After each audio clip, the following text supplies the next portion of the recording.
하나님 말씀은 누가복음 22장 7절부터 23절 말씀입니다. 8절부터 13절까지 말씀을 보고 누가복음 22장 7절부터 23절 말씀까지를 보도록 하겠습니다. 우리 8절부터 23절 말씀 합독하겠습니다. 예수께서 베드로와 요한을 보내시며 이르시되 가서 우리를 위하여 유월절을 준비하여 우리로 먹게 하라. 여짜오되 어디서 준비하기를 원하시나이까? 이르시되 보라, 너희가 성내로 돌아가면 물 한 동이를 가지고 가는 사람들을 만나리니 그가 들어가는 집으로 따라 들어가서 그 집 주인에게 이르되 선생님이 내게 하는 말씀이 내가 내 제자들과 함께 유월절을 먹게 객실이 어디 있느냐 하시더라 하라. 그리하면 그가 자리를 마련한 큰 다락방을 보이리니 거기서 준비하라 하시니 그들이 나가 그 하신 말씀대로 만나 유월절을 준비하니라. 아멘. 누가복음 22장 7절부터 38절까지는 한 세 문단입니다. 이게 이제 고난주간 5번째 날인 목요일에 있었던 사건의 내용입니다. 이날에 예수님께서는 제자들과 더불어 마지막 유월절 만찬을 나누셨고요. 그 유월절 식사 만찬을 십자가 구속을 기념하는 성만찬법으로 새롭게 바꾸셨습니다. 오늘 보게 될 것은 그 성만찬과 그리고 가룟 유다의 배신부터 먼저 이렇게 다루는 첫 번째 문단을 보게 될 것입니다. 그래서 오늘 이걸 통해서 예수님께서 우리에게 제정해 주신 이 성찬이 정말 중요하다는 것을 기억하시게 되기 바랍니다. 7절부터 13절을 먼저 보도록 하겠습니다. 우리는 계속 말씀을 봐나가지 않습니까? 그죠? 짧지만 그 말씀의 의미들을 봐나가게 되기 바랍니다. 7절부터 13절은 예수님의 최후의 유월절 만찬 음식을 준비하는 과정이 나옵니다. 마가복음과 누가복음에는 이 부분이 좀 자세히 다루고 있고요. 마태복음에는 좀 비교적 짧게 이게 다루고 있다고 보시면 됩니다. 예수님께서 유월절 음식을 준비케 하시는 사건은 예루살렘 입성 당시 나귀를 준비케 하시는 사건과 유사한 점이 많습니다. 그래서 사람들은 이 과정에서 사전에 은밀한 예약을 해놓았던 것을 가져오게 한 것 아니냐라고 이게 인간적이고 이성적인 생각을 합니다. 그러나 예수님은 초자연적인 지식에 의해서 하나님의 지식에 기초하여서 자신을 위해서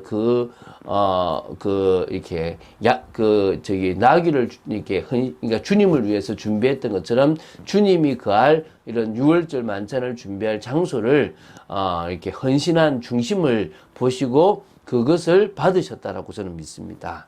저는 그렇게 믿고 있습니다. 자, 7절에요. 이 유월절 양을 잡을 무교절이란 이거는 날짜로 보면 니산월 14일인 유월절 식사를 하기 전인 직전 유월절 양을 잡는 니산월 13일을 가리킵니다. 그런데요, 그 당시 유대인의 날짜 개념은 12일 그 저녁이 해가 지면 그때부터 13일로 들어갑니다. 그러니까 해가 지는 순간부터 이제 우리가 보통 생각하는 12일이지만 그게 13일로 들어가서 그 다음 그 13일에 해질 때까지인 겁니다. 그러니까 해가 지면 그 다음 날짜가 되는 겁니다. 그러니까 어떤 의미에서는 12일 저녁이라고 보시는 게 맞을 겁니다. 그래서 유월절 만찬을 준비하는 일에는 베드로와 요한을 보내셔서 준비케 하셨습니다. 성내로 들어가면 물 한 동이를 가지고 가는 사람이 있을 것이다. 그게 이제 남자거든요. 이게 이제 남자가 안 나오는데 따라 들어가면 그 집을 따라 들어가면 가서 집주인에게 선생님이 내게 하는 말씀이 내가 내 제자들과 함께 유월절을 먹을 객실이 어디 있느냐라고 말하라고 하더라라고 하면 큰 다락을 보여줄 것이다. 그것이 바로 이제 사도행전에 나오는 마가의 다락이라는 것입니다. 그죠? 그래서 그곳에서 유월절을 준비하라라고 말씀하셨습니다. 자, 이제 14절부터 20절 말씀을 보면서 이제 그걸 하겠습니다. 자, 이제 때는 이제 니산월 12일이 끝나고 해가 저물어서 니산월 13일이 시작되는 시점으로요. 저녁 시간이었다라고 보시면 됩니다. 15절부터 20절은 성만찬 의식이 제정되는 내용을 본격적으로 기록하고 있는데요. 누가는 이제 단도직입적으로 유월절 만찬과 성만찬을 연결시켜서 이제 기록을 하였지만 다른 복음서에서 보면요.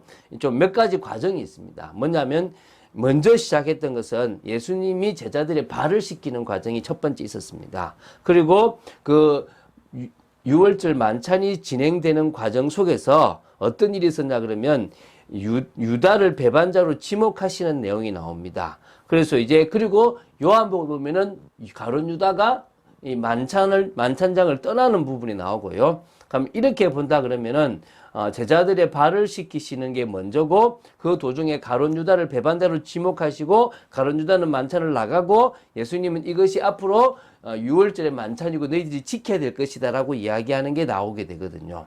이때 이제 잔을 가지시고 떡을 가지시는, 이게 보통은 떡을 나누고 잔을 나누는데 누가복음에는 잔을 나누고 떡을 나누는 겁니다. 이 잔은 예수님의 피고 또 이 뭡니까?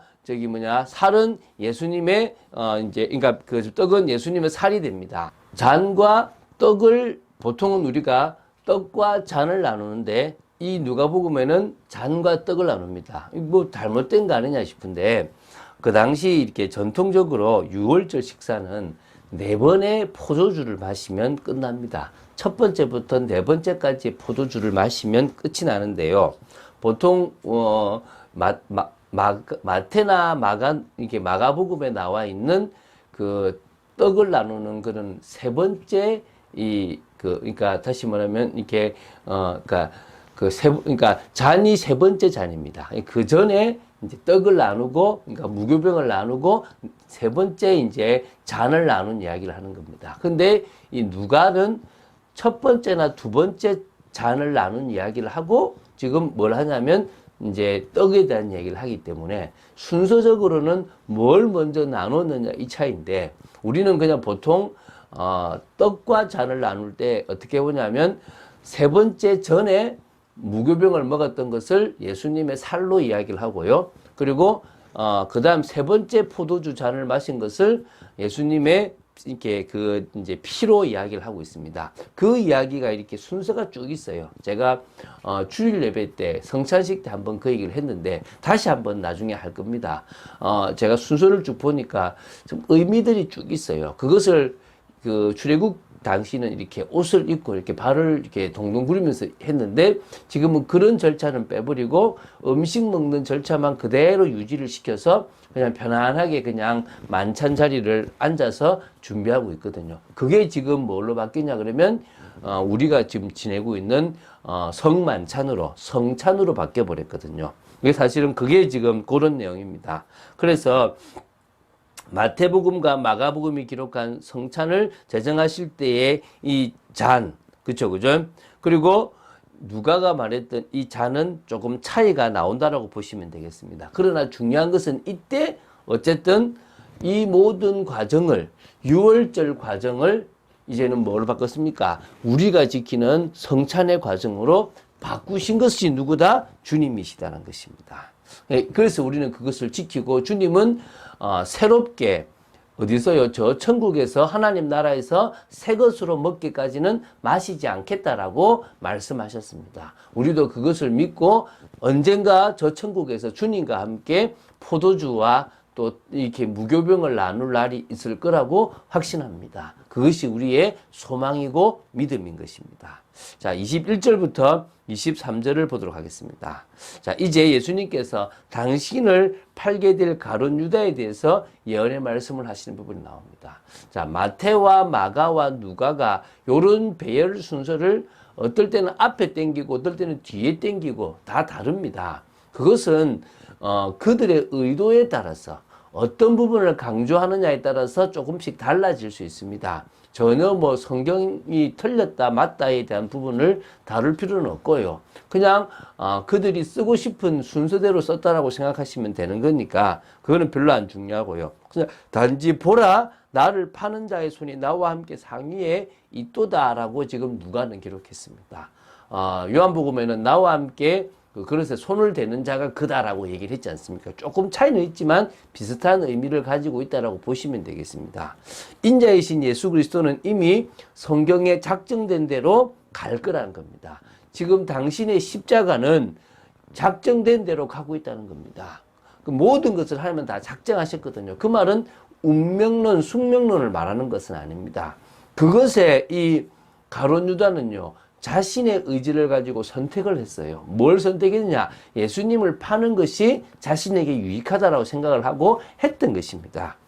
그 결과로 그는 벌을 받는데 자살로 자신의 인생이 화가에 많은 끝이 되었습니다. 그때 이제 서로 묻되 누구냐 막 우리냐 이렇게 하게 되고 요한은 그것을 가장 가까이에서 물었다라고 나오지 않습니까? 자, 우리는 교회에서 성례를 지킵니다. 성례는 세례와 성찬입니다.